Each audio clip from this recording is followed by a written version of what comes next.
After the nuclear bomb, Montag and the intellectuals stood in disbelief. The city they once knew now stood in a pile of rubble. After a grieving year, they decided it's finally time to move on. After all, there's nothing to stop them anymore. Nothing chasing them. Their story begins as they finally face the city's border. Go! It's a long way. We can't suddenly turn back if we can't handle it. Are you sure you're ready? I don't have a choice. Montag and Granger set out with nothing but a bag on their back and a story in their head. They needed supplies, answers, anything. But they weren't expecting to find. Go! Mildred? Stop imagining things. What the? I was sure imagining things. The radioactivity had somehow found its way into my head, but Mildred was alive, standing right in front of me. Go.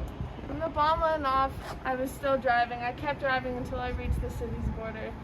When I reached the city's border, the explosion blew me miles out. Mildred was alive, but it wasn't Mildred anymore. She was awake, aware of the world for the first time in her life. Granger, Mildred, and Montag walked in silence as they headed back to the base. Montag, too afraid to speak, thinking the dream might end. Go.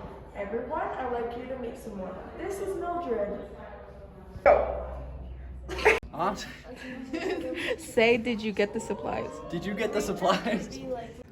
We were halfway to the city before we found her. Didn't get a chance to get anything else. Go. What were you looking for? Paper. Oh wow, this is so cool. I don't know why or when I grabbed it. I just did, and yeah, it's for you. Whoa, this is what we've been looking for. Crazy. Wow. Montag and the intellectuals sat down at their table, scared of the permanent mark they could now make. Together they would recite their stories in their heads, so that they may live once more.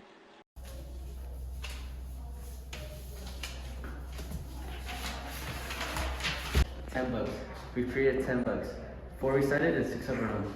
I could have never imagined doing this. Never in a million years.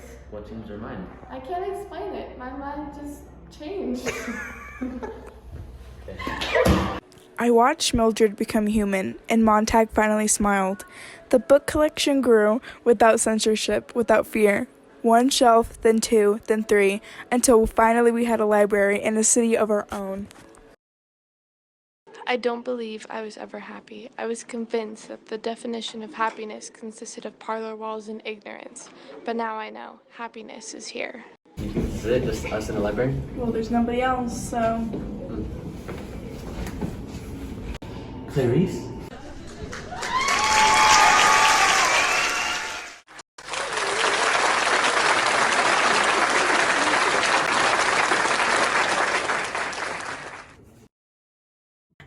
Wait, Okay. I'm thinking... Oh my god! Just say. Really good. Wow.